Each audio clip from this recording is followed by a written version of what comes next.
Hey everybody, welcome to the Jets 2017 Fantasy Football Preview. I'm your host, Young Kurt, and today we're going to be talking about how the Jets just suck. They're 32nd on the power rankings, and that's why we're doing them first. Now let's start with the roster.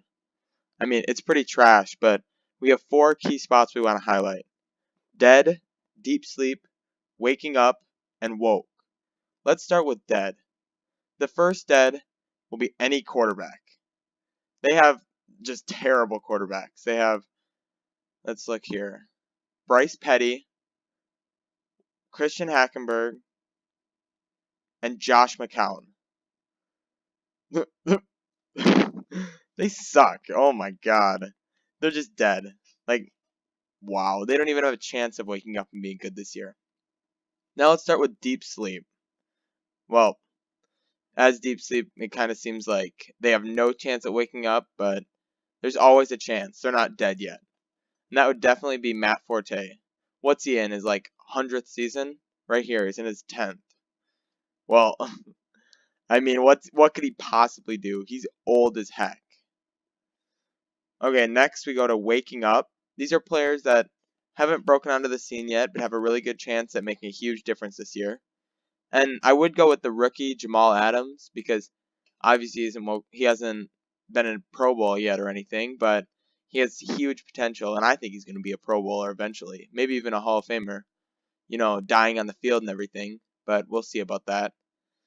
I'm going to go with Quincy Enunwa. The reason he hasn't woken up yet is because he's going to be hurt the whole year. The one player that they need is going to be hurt the whole year. Jeez, typical Jets, right? They're going to be so bad. Now let's go to woke. This player's just woke, and he's going to make a huge difference. And that's going to be Austin Seferian-Jenkins.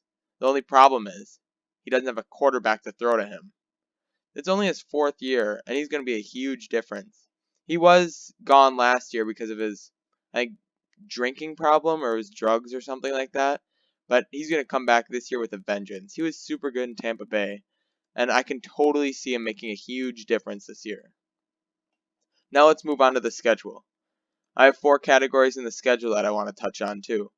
They are the one-on-one matchup of the year, what 3 watch 5, turn off the TV, and then my final record prediction. Let's start with one-on-one. My big game for one-on-one is going to be this Patriots game right here, October 15th.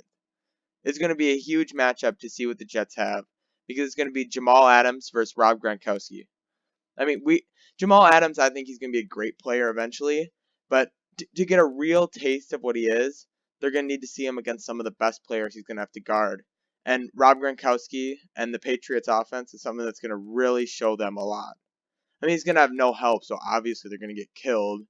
But see what they got in the one-on-one matchup. Now, what 3 watch 5? I mean, well, there's not much to watch for the Jets. They're pretty god-awful. But there are 2 games, and that's right here, October 1st and October 8th. They got the Jaguars and the Browns. They're the cellar dwellers, perennial cellar dwellers in the NFL. And they have a 50-50 chance at winning one of these 2 games.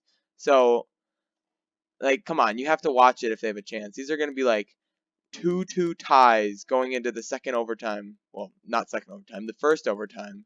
And it'll just be completely random as who wins. So they're the only games that'll be worth watching. Now turn off the TV for every other game. Come on. Loss, loss, loss, loss, loss, loss, loss, loss, loss, loss, loss, loss, loss. Keep going on. It's gonna be atrocious. I mean, their starters either gonna be Christian Hackenberg or Bryce Petty. Come on, that's just awful.